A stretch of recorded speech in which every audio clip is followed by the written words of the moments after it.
Pakbit time! Ayan, magluluto kami ng pakbit ngayon. Yan ang aming mga ingredients na gagamitin.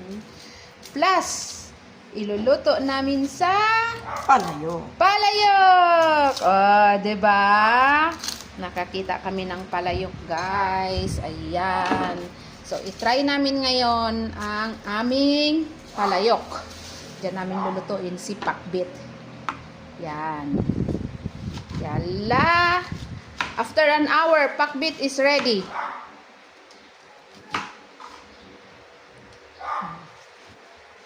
Ampalaya, okra, talong, sitaw, kalabasa.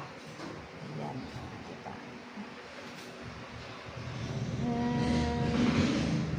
Si pakbit